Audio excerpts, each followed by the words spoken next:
Awesome. Hello, hello, hello.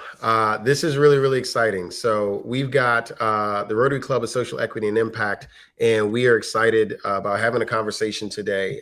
For everyone who's watching, just so you know, Rotary Club of Social Equity and Impact is a official chapter of Rotary International. We are committed to the work of fostering goodwill and friendship and peace through the work of charitable giving and volunteering and service, but also to committing and expanding the conversation around root causes that create the need for charitable giving and volunteering and social impact. Our club is what's known as a cause-based club. So we focus on not just the question of our geographic location, but also specifically on a cause. And that's why we're not called like the Rotary Club of Chicago or Rotary Club of 60624.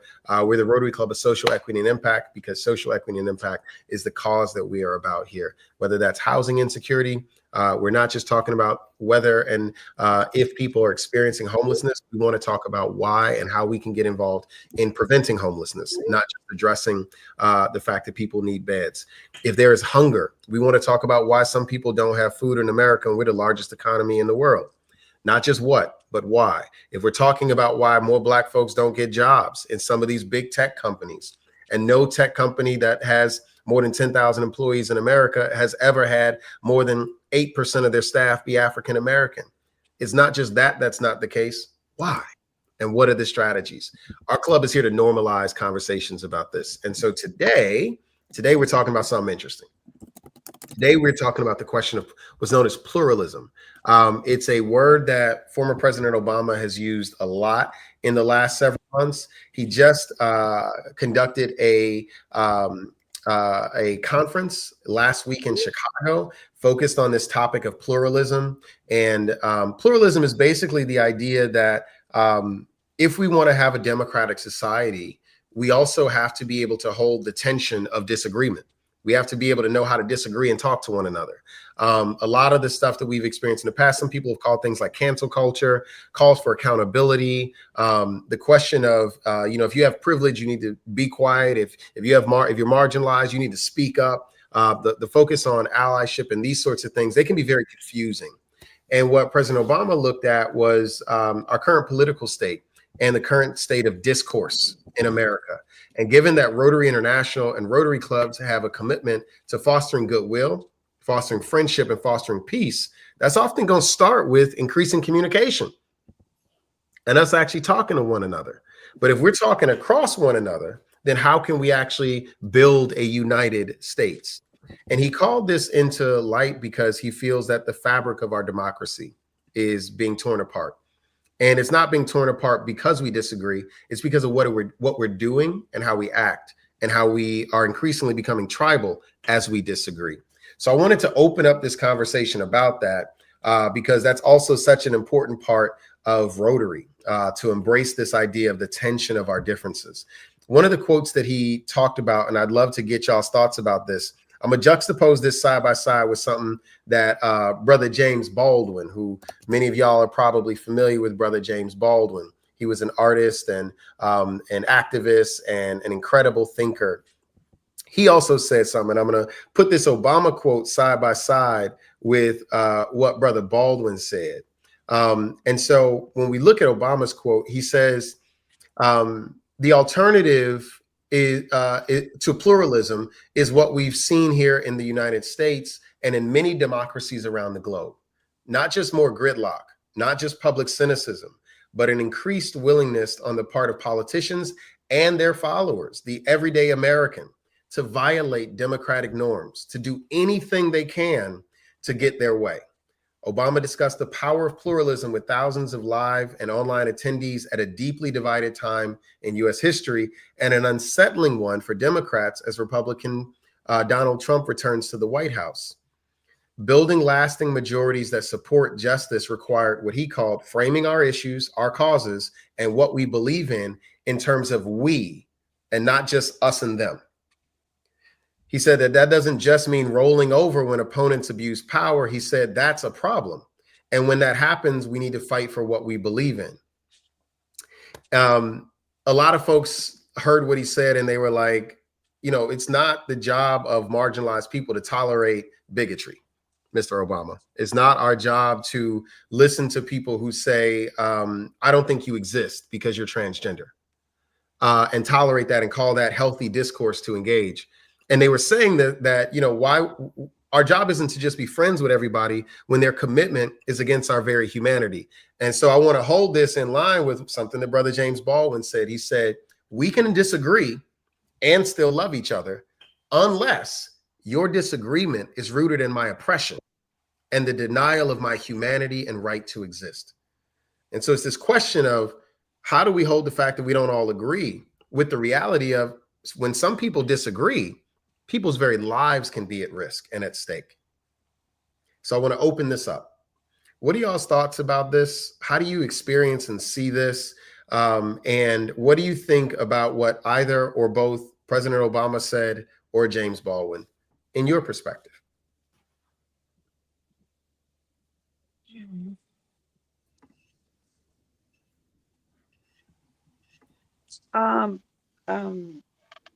Xavier, this is me. Yes. I remember.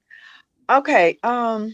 My response may be basic, but my thing is, when I'm thinking about, so this to me is this pluralism, this word pluralism. To me, that's another name for, what we've been saying all along as see me, hear me, respect me, give me a chance. Um, we've been trying to cooperate and live in a fair society forever, but the people who I don't see how you can have this type of dialogue if the people who are privileged don't want to engage in this dialogue with us, because they don't want to share some of their privilege with others. So I'm kind of wondering how this is going to work. Yeah. I mean, that's the I think that's the bigger question around, America's supposed to be the land of the free and freedom of speech and all of that. So what are your thoughts? Is America impossible?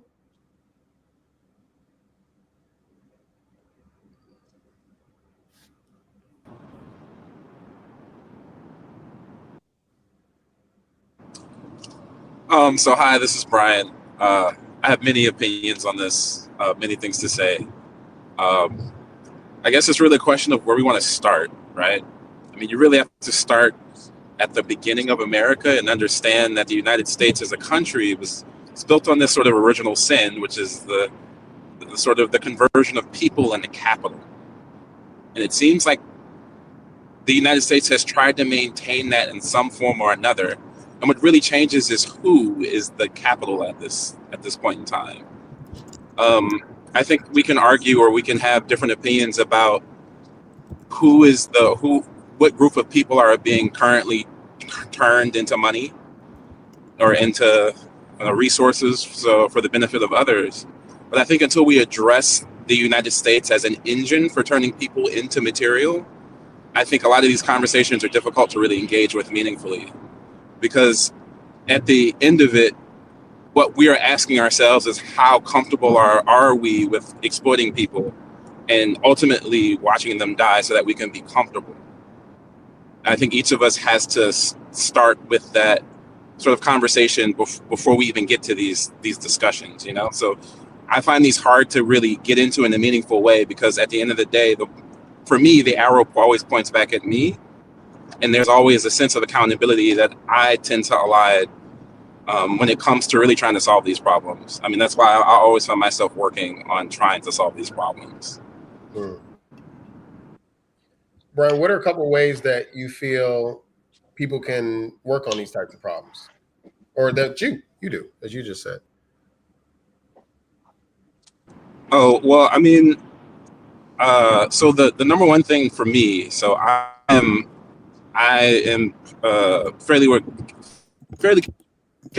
well educated, and for me, the best decision I ever made in terms of really trying to put myself in the position of accountability was to decide not to use the capital that I had in service of my comfort. So that looked like, for me, was finding a place where I knew I was valuable and could make a difference, and actually investing in that place, not just with my money, but also with my time and with my presence. So before I moved to Garfield Park, which quality of life indicators say is a fairly difficult place to live, I lived in Naperville, right? I didn't know much about Chicago. So, I mean, I didn't like Naperville, but when I was deciding where I was going to move to in Chicago, I deliberately chose a place where I felt I could make a difference. That's powerful. Can I add something? Of course. This is Larice. Real quick, one thing I want to go back to a previous question. What can we do? Taking into account of both opinions of President Obama and Mr. Baldwin, one thing I think everybody really needs to do is get rid of this attitude of I'm going to sit back and just let what's going to happen happen. If you want to see change, get up and make the change or start the process of making the change. This is no time to sit down and take a back seat and say, I'm not doing anything. This is the time to get up and really do something, move forward and fight for what it is that you are believing should be and not accepting what is handed to you as the norm. But that's just from my opinion. Yeah. I think a lot of people look at the question of this. I think part of what's fueling what Obama's talking about is in the visibility and opportunity for tribalism. Y'all remember when everybody used to know that at 7:00 on Sundays the Simpsons came on, and TGIF was always 7 to 9 on Fridays? I think some of us are of a certain age, and we probably remember that. Family Matters came on, and then Full House, and you had there was an order to things, and we would experience things together. And over the last several years, I'm talking about how technology has changed the social realities and fabric of our country and how it's affecting this. When Netflix came around, they used to mail you a DVD. Some of y'all might remember that. And what that allowed for was choice, similar to what Blockbuster gave. So you don't have to wait on TV. You can get it your way. It's what Burger King said. Have it your way.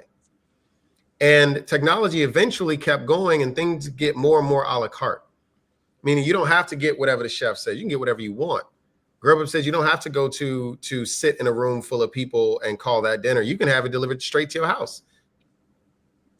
We can bring it to you. Said you don't need to go find a cab. We'll bring the cab to you. Call it Uber. He said, hey, you don't need to go to work. We got a whole gig economy. 40% of Americans are now gig economy workers, i.e. they run their own thing. You don't need to go into a workplace. And what often happens in the workplace, what happens in the restaurant, or what happens when we're all watching the same show is we're all learning and agreeing or considering the same thing. And nowadays you get whatever you want. And we got not only the ability to have choice, we have an algorithm. We're on social media. And if you click just 3 links, this thing will say, you probably want to see these 18 other things. Mm-hmm. And they already know that if you click those 4 things that they suggested, that you probably want some other stuff. And eventually you'll be like, man, they read my mind. They must be listening. But you just don't know that you're predictable. And you're always being sold something.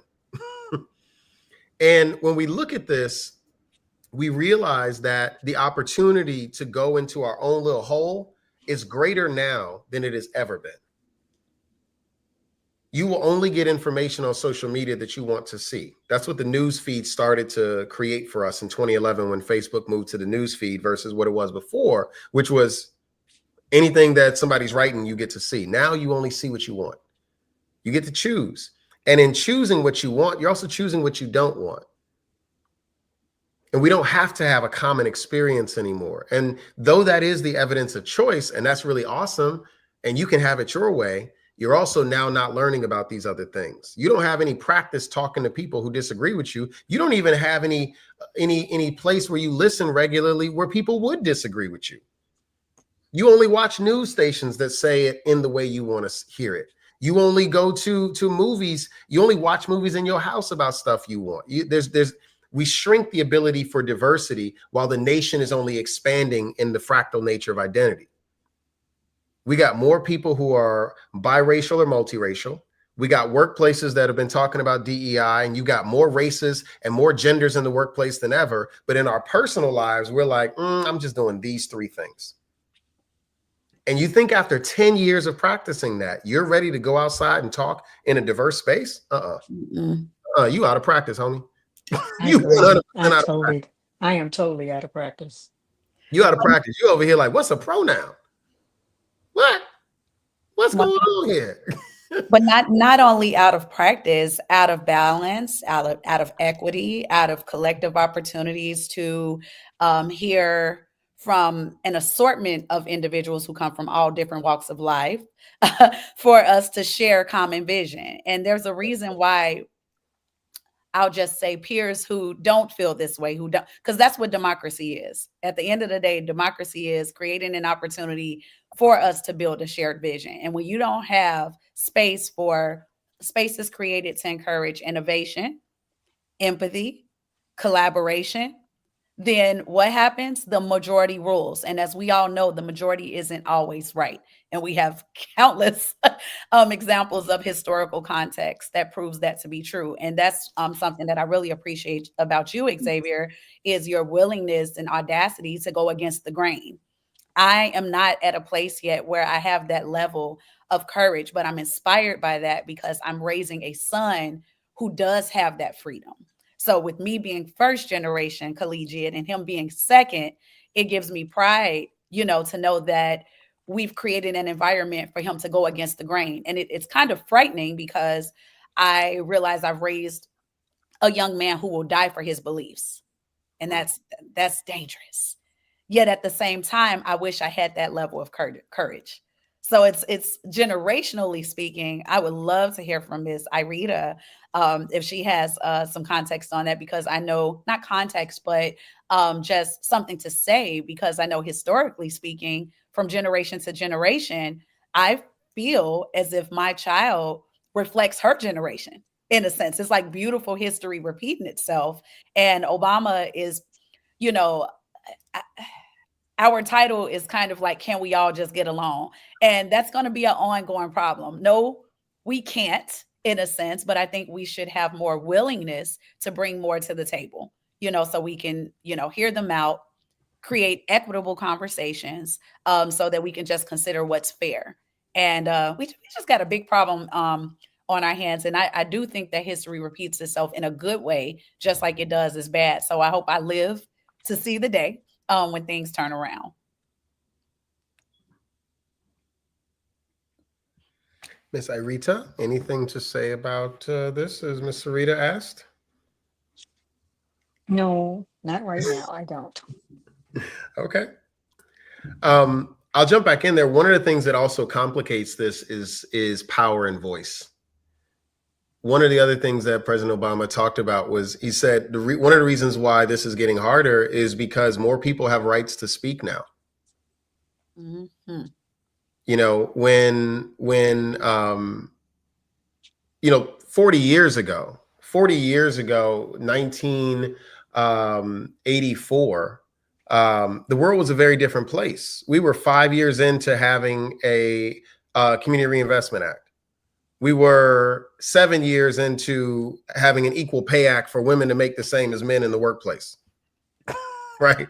We were only 20 years into having a Civil Rights Act. We were young. You remember 20 years ago? Nelly's song "Hot in Here" is 25 years old. Okay. We're talking about less time than that. Right? Like when we're thinking about these challenges, we have to understand how quickly our society and our technology has evolved, but the social conditions, commitments, and realities of our ability to engage have not. People have not gotten better at integration. We haven't upped our skills. We just created more ways to be segregated.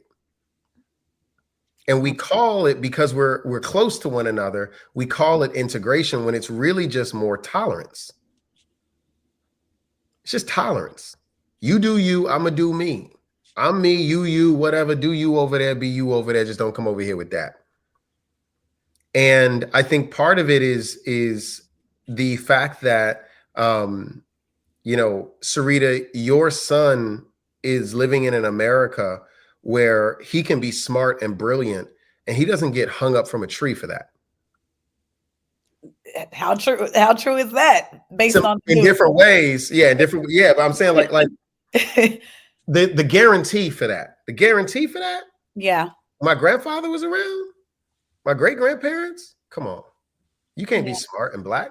You can't even talk. You can't speak up. You can't talk up. You can't talk. Yeah. Right. And I'm sure they called it peace back then. They said America's a land of peace, tranquility. We all get along. And it's because people respect an order, even if that order is unjust.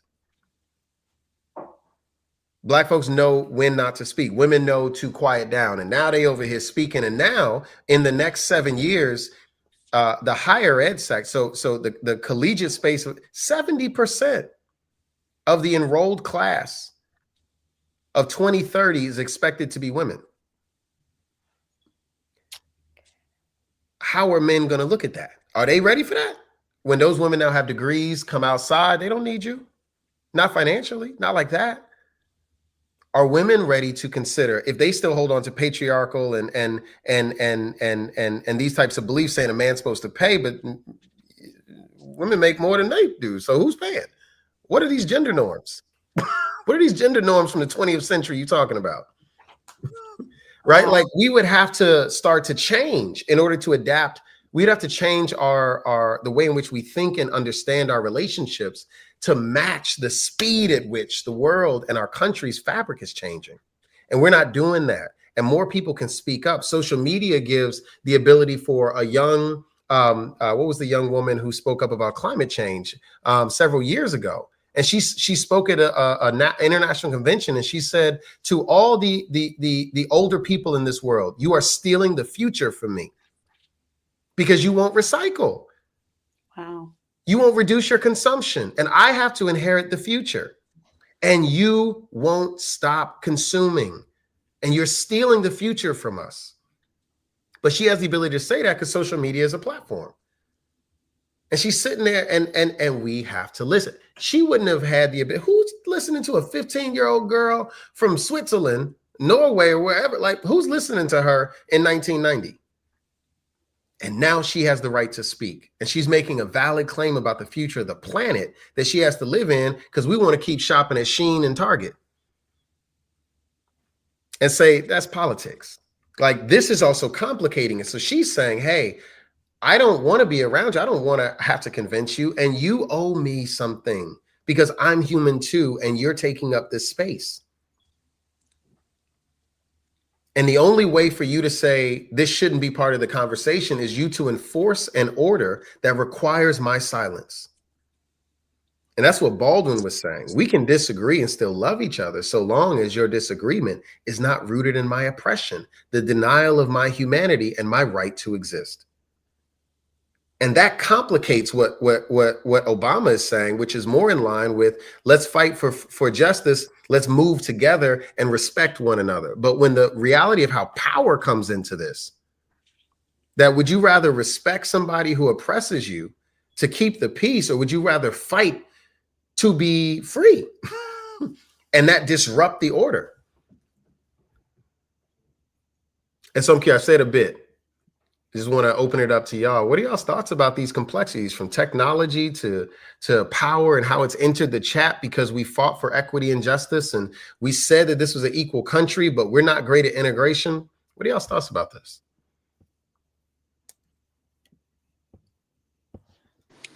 Hi, everybody. My name is Shamaya Woods. Hey. So really quickly, it's funny that you should mention around agreeing to disagreeing. My daughter was talking about during the election, being friends with different people. And she made the statement is, I need to check their temperature. And I said, what does that mean? And she said, well, you can't be my friend if you're going to, basically what you're saying, be part of my oppression. You can't be my friend if you voted for Trump when he stands for all of this.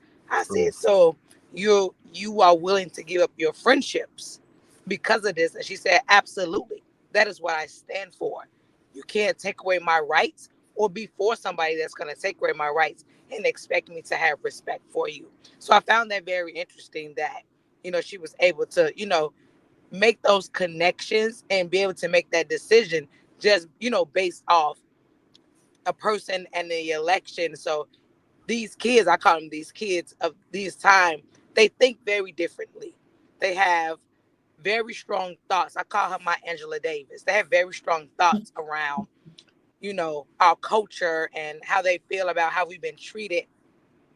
And it's because they do have a voice and they are more privileged than we were when we were growing up.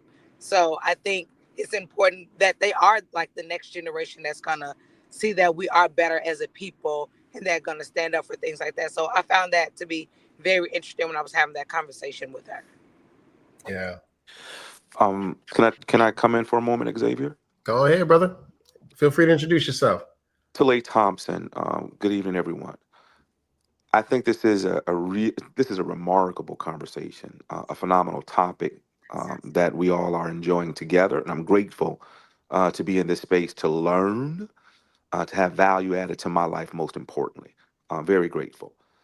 Xavier, I think back a few years ago, and I think you and I were having a conversation, and this was the time period when um, George Floyd had just been murdered, I believe. And you saw, I don't. We were having a conversation. I can't remember where we were, but you saw, maybe you heard comments coming from me, and you said something to the notion of, Talay, it sounds like you're afraid to die for this, or something like that. And you said, Talay, my generation is not afraid to die for this. And that blew me away. Sarita, I hear you 100%, sister. I hear you. It blew me away when you said that, because there was some truth in that. And it dawned on me that there was some truth in it when I had a similar conversation with my now 23-year-old son, who felt the same way that you felt. But there weren't people in my generation, or let me say people in my circle, who were the same age that I was at that time. We did not feel that way.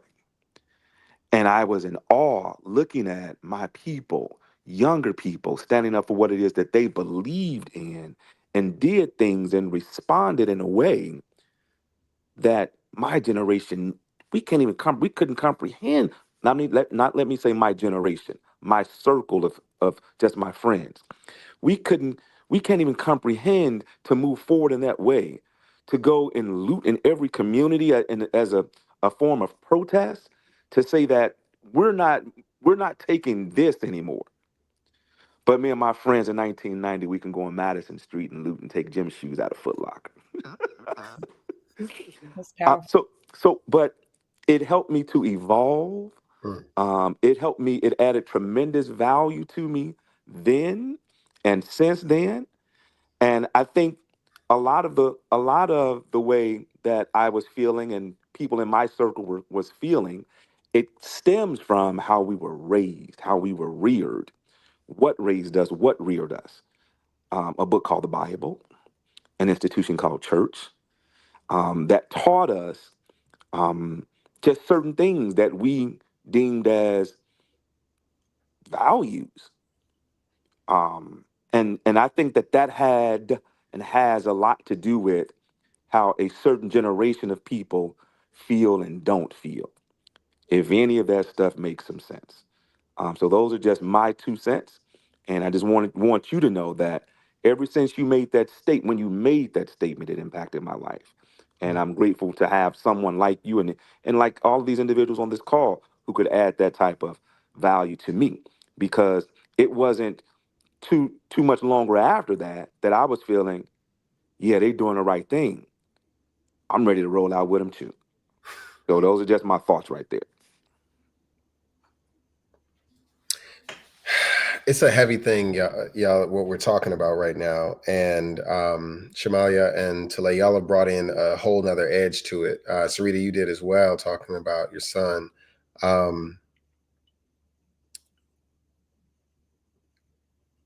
Risk. Risk. What are you willing to risk for what you believe? And is there a difference between deeply believing something and standing on that versus being dogmatic and unrealistic? Xavier, can I say something? Of course. Okay, this is Armanda. So I have nieces and nephews in the age range of like 25 and 35. And so I listen to them and they talk well, okay, far as courageous and part of the Black Lives Matter movement. And in fact, my mother had to tell them to calm down, okay, because she was afraid something was going to happen to one of them because they were so militant. And yes, they are definitely more. They're definitely bolder. They're definitely more courageous. I think. Definitely will speak up. For rights of all people much quicker than previous generations. But part of me thinks that they ain't really ready to die for anything. Okay. I think that's more of a fad thing to say. And I think that they've to some degree have had a privileged life. They have not experienced the hatred and the racism and the sexism and all the isms to the degree that I have or my mom have or their grandmother has. And so it's easier to say what you will do when you've never experienced these face-to-face isms. You've never been bent over a car by the police. You've never had your KKK surrounding your house. You've never had some of these things. So it's easier, and to a certain degree, you still financially dependent on your parents. So I think it's easier to kind of be rah rah when somebody's still taking care of you and you've never um faced these things. Now I'm happy that they are socially they are into social issues. They do care about people. I love the fact that they challenge me and my mom and older ideas and stuff. I love that about them and I want that for them. But I'm not so sure I believe that they're gonna die for stuff. I think they'll say that, but I don't know if I believe it. So I think one of the most powerful things in the world is something that I understand better because of one of the ways my scripture in my Bible put it. Young people for their energy and elders for their counsel. And that's an order thing. Young people for their energy and elders for their counsel. 10 years ago, I was, in August 2014, I was on the streets of Ferguson, Missouri. Police were gassing Black folks, and we had just started to say 3 words that changed the world: Black Lives Matter. And we out there marching all night. We would say, we young, we strong, we marching all night long. And we'd be out there marching all night long. And there's always the question of risk. And there are some who would say that to take such extreme measures as to march against your government, to be face to face with police officers who are carrying guns and are wearing plate armor and all this type of or bulletproof vests and such, that's just stupid. You're wasting your life. You need to get out them streets and get your head in some books. Go get a job, get a better job, make some money, protect yourself. And then there's the other side of it, which is those of us who know that change never happens without a demand, and you don't deliver a demand with a whisper. You're going to have to put something on the table. It's going to cost you something, and everybody don't want to pay. And there's a personal constitution that's required. And I hear you, Miss Armanda, talking about that those who are speaking about this constitution, not just for risk. Risk is everything, man. The ceiling could fall on me right now. I trust the engineers. But threat is different. Threat is when you know the engineer was your brother and he's a veterinarian and he made the roof. I don't trust the roof, right? Threat is a risk with power. The world we live in 2013 that killed Trayvon Martin was one where we knew that police officers could kill us with near immunity. And also the public perception of police was so great that they would assume we must have did something wrong. And they'd start bringing in pictures of us from 2002 and we was hanging out with this person. Y'all remember that, where they was taking young Black folks and dragging up their resumes and pictures they took when they had that one drink that one year. And they saying, this is that man, he was a thug, and bring him down, and these sorts of things, right? Like, that's the reality of it. They did that to Obama. I know they'll do it to anybody. And that's the question of what breaks the order, that when order requires suppression and oppression, and we call that peace. That's why Rotary Club of Social Equity and Impact is not just about looking at the fact that things are bad and trying to help. It's also about dealing with the root causes that created the badness, that created the need for the help, and us illuminating that trying to heal people is valuable. Trying to live in ways that don't create harm is more sustainable. There's a difference here. I bring up Ferguson because I thought back then, I'm ready to die for this. And when Talay just brought that up, I was like, I said that in 2020. I was ready to die. I said that, Lord Jesus. I was talking, huh? Right? I thought so as well. And Obama and others may say, my grandmother in 2015, when I was protesting outside of 26 in California County Jail, because they locked up, the police had done a gag and bag of one of my friends who was protesting. The police came up from him from behind. They literally put a bag over his head, threw him into a Chicago Police Department car, and drove off. One of them threw a smoke grenade into the crowd to distract everybody in the protest, and my boy was gone. And several folks saw it happen live. And everybody said the Chicago police would never do that. And we sitting there, we just saw it with our own eyes. And the next morning, we saw his face on the news looking like he had punched a cop when he was trying to grab police who were assaulting young Black women on the front lines of the march. And they got that one picture when he was doing this. And they said he was striking a police officer. Like we know that that's the way that our country will act. And so what's going to break that? What's going to break that? Effective legislation? Look at that level of permission. Look at how we believe what we saw in WGN rather than what Black youth would say from their mouths who were there. That's the way. So what's going to break that? And this is where what Baldwin was saying, I'm like, yeah, same thing W.B. Du Bois said. Power concedes nothing without a demand. Somebody's going to have to risk something. Now, whether you have the Constitution for it or not, that's up to you. Whether you actually standing on business, if you say you about it, that's what you're going to find out when you get on the front lines. I'll say from multiple points of my life, when I've said that, even to Talay's point, 2020, I thought I was ready. I wasn't.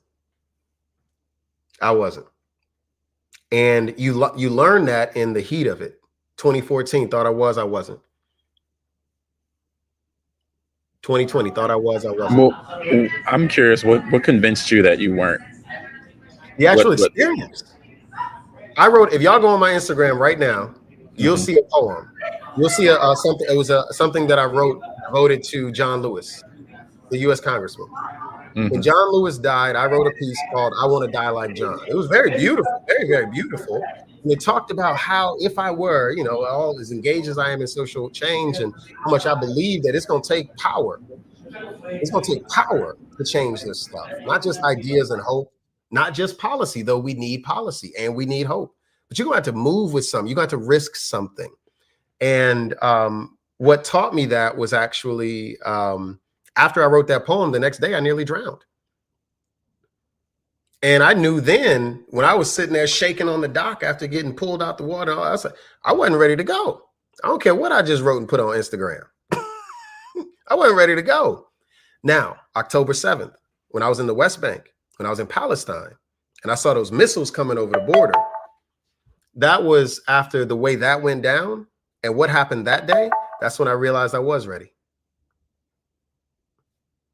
And that was a very different experience. That was where I'm jumping in to help people get away from some of this stuff. And I was like, wait, I'm the type of dude that does that. Like you get tested and then but it takes a couple times for you to know, like, nah, you got a little more soldier in you than you do reservist, like you don't know. But what I'm saying is we shouldn't be creating, tolerating, or empowering a world that requires a young person or an elder to risk like that.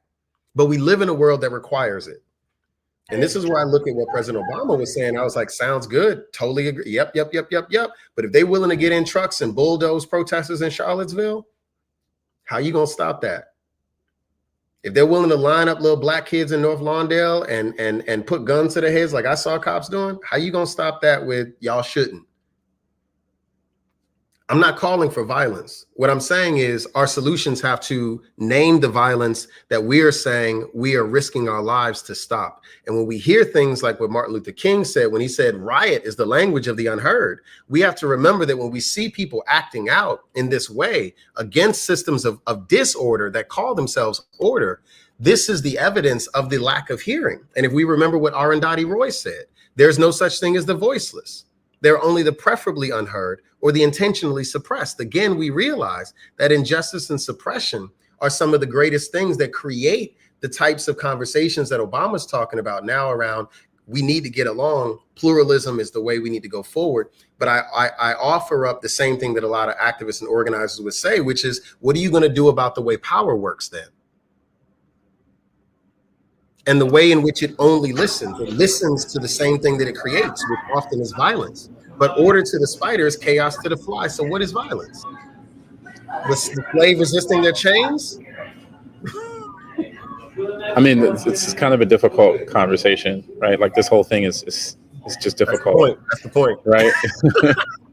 I mean, I take a more pragmatic approach, right? And some have called this fascist. This is sort of Heinlein's point of view, but like, you know, most things are sort of enforced at the tip of a gun, right?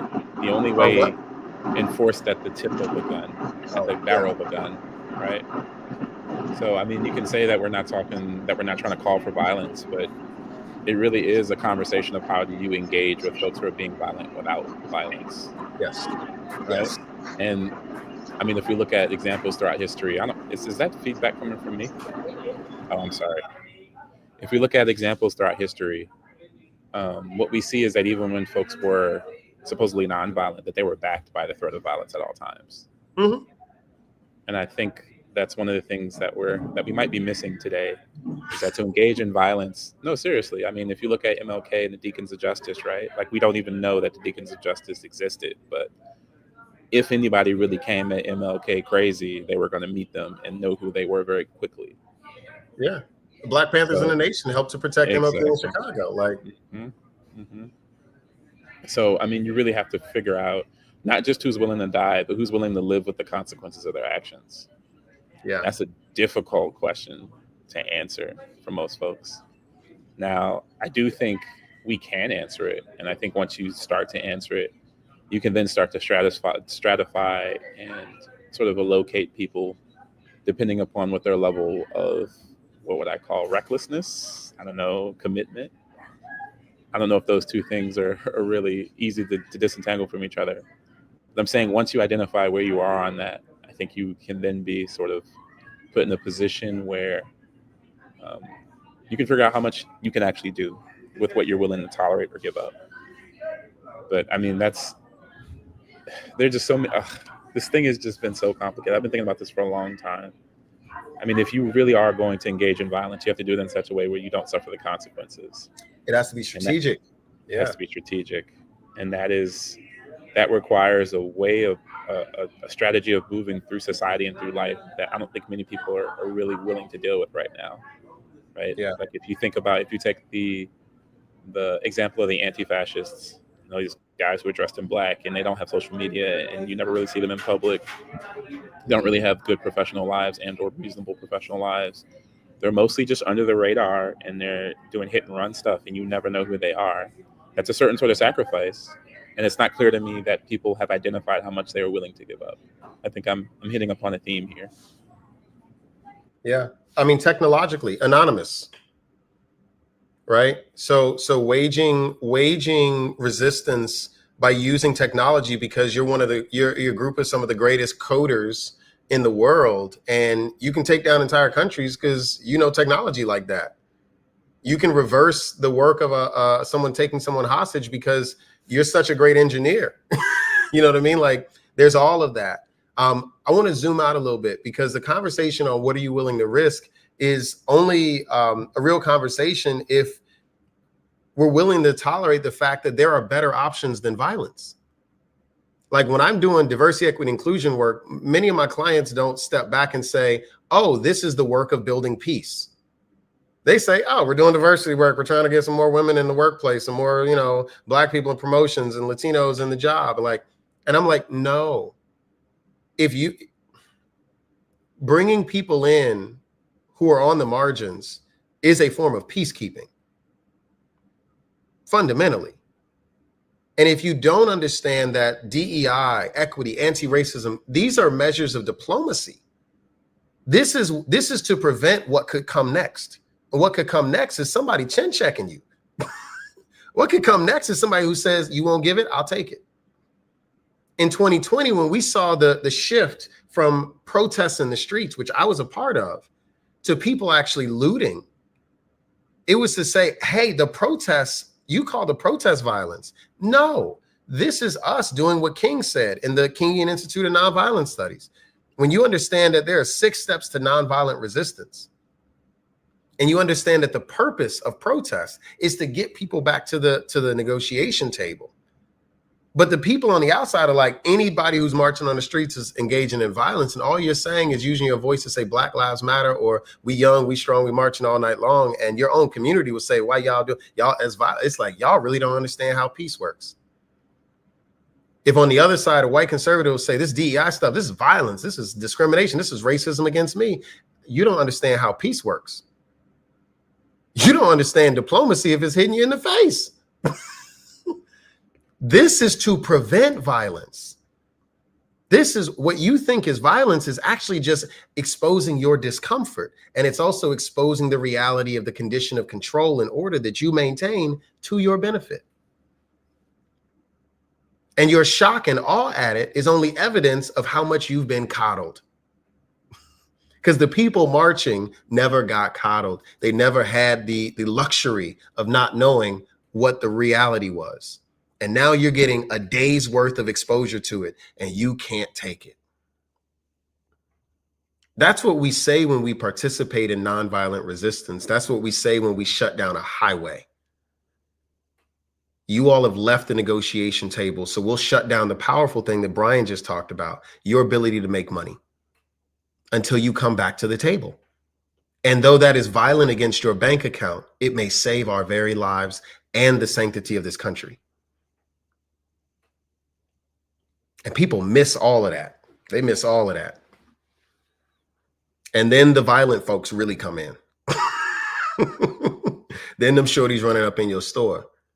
Then they robbing you in Millennium Park. We trying to prevent that. It's not clear to me that that's avoidable. I'm not saying it is avoidable. Yeah. I'm just saying that there's a better olive branch that more people could take, and they misinterpret it as violence.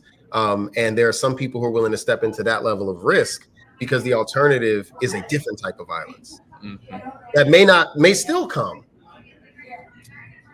But if you think people protesting for peace is violence, then you've made everybody your enemy.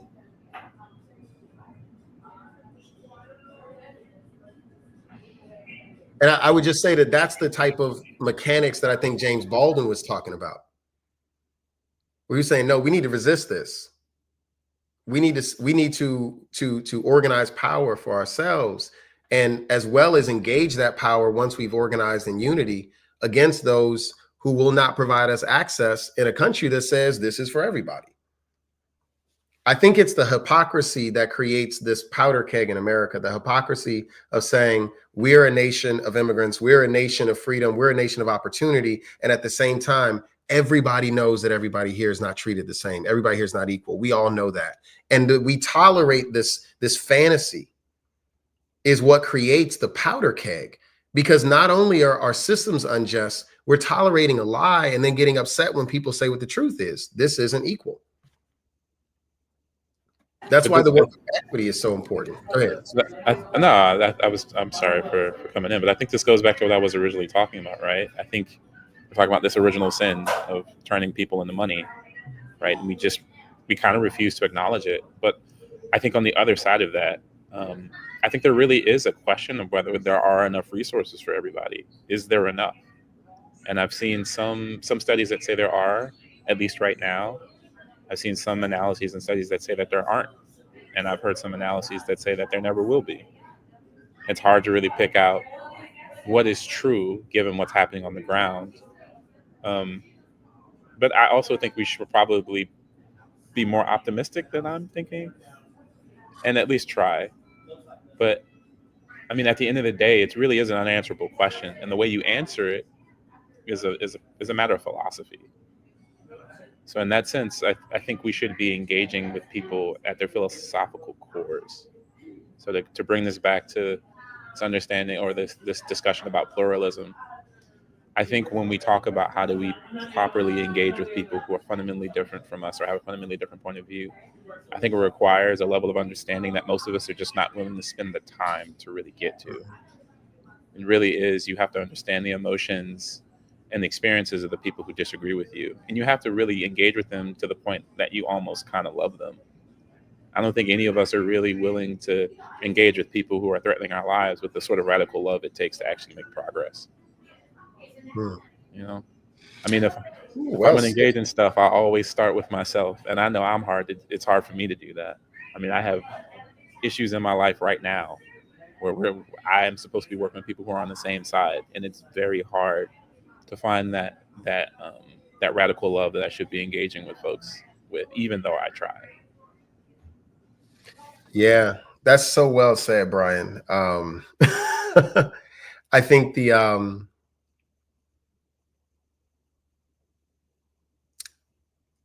type of resistance I'm talking about is what I would consider more of like a righteous resistance, right? To disobey an unjust law is not a crime righteously, but it is a crime legally.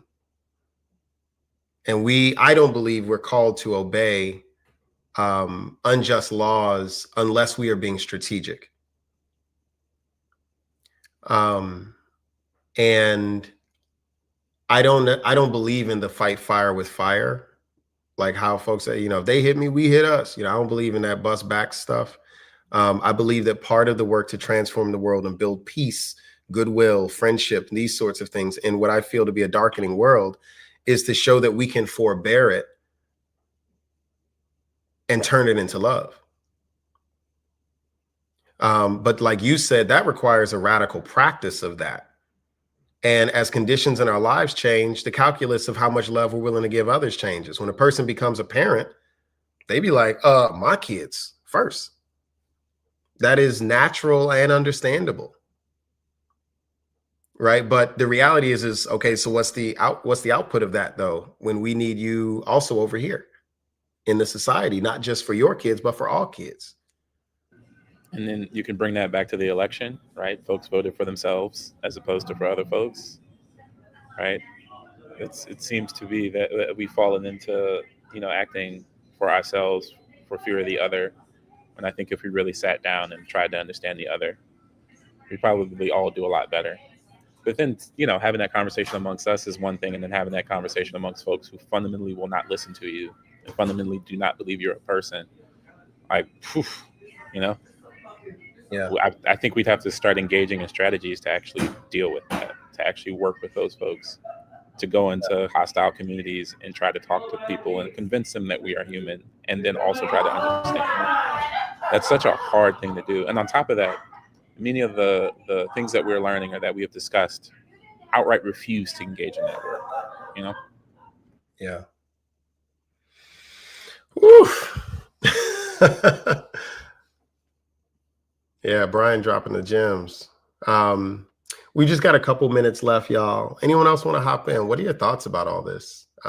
Can we all just get along? How do we do that? How do we understand risk and power and cost? You don't have to be philosophical and, you ain't got to do it. Just, speak from where you're at. If you don't understand, like, man, I don't know what to do about this, X, say that. People need to see more humility. We ain't trying to have this conversation where everybody just think they got to be the smartest person in the room.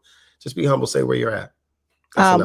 What I think and what I do, I'm a principal. So we do a lot of what we try to do is a lot of teaching our kids how to do conflict resolution, which is agreeing to disagreeing in the classroom. So, for example, if they're reading a story, or they can say, I disagree with you because, and we teach our kids that you tell them the why you disagree with them, because in the text it said this and you said X, Y, and Z. Or I agree with you because. So I think it starts there. And I personally, being in education and dealing with adults, the parents and kids, I often feel like I'm fighting against reality TV. Hmm. That like I literally stopped watching all reality TV once I became a principal, because I kind of just saw it unfolding at my school on a daily basis, within the kids, within the parents. And I said, I'm part of the problem, not part of the solution. Because if I continue to watch this, I feel like I'm condoning what's going on. So I talk to my parents. I talk to my kids. What we do in my school, we do a lot of mediation with parents around how to communicate with one another. One of our problems, I feel like, is that we don't know how to communicate with one another, and everything is so personal. I talk to my staff about everything is not personal. If you keep the main thing, then the goals, which are the goals, and the children, then we will all be successful. It's not personal. So it's a heavy lift around just all getting along and learning how to get along. I at least once or twice a month I deal with domestic at the school, at someone's home, things like that. So I feel like it's a heavier lift around educating our people on how to communicate and not taking things so personal, and setting goals and focusing on themselves and learning how to be successful is how we get to that point. And for me, God is love. So teaching everyone that, love is the answer, and hopefully, something like that will work. Sorry I took so long. Yeah. No, that was powerful. And also just want to commend what you're doing as a school principal. Like, conflict resolution and the way you're talking about it is about, you're starting with self-awareness. Know why you're feeling upset, know why you disagree, and name that, so that people don't have to imagine and then base their reactions on an assumption. That helps everybody. That self-awareness. So I just want to just really commend you for taking that approach, of not just of people being about, declare what you feel and what you see, but also be interrogative, like interrogate yourself before you start telling everybody else something. Right? Like, feel for where you're at, know yourself. I really appreciate that approach. That's more the tactics of peace building. That's more the tactics of saying, if it is to be, it starts with me, like Brian was talking about. Any closing thoughts, y'all? We're about to wrap this up. Any closing thoughts anyone want to share?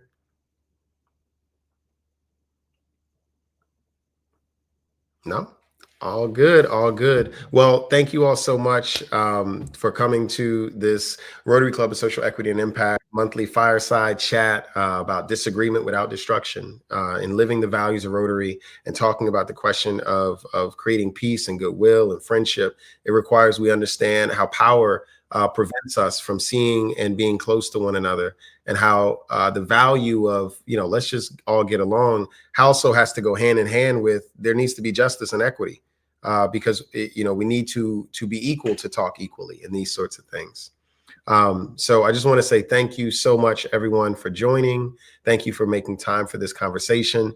If you'd like, it is going to be up on the Rotary Club of Social Equity and Impact's YouTube channel. Feel free to like, subscribe, check it out next month, every second Thursday, 7 to 8 p.m. Central Time. We are here, and we would love to see more folks here, see you all here, and thank you all so much for your time again. Peace. Bye.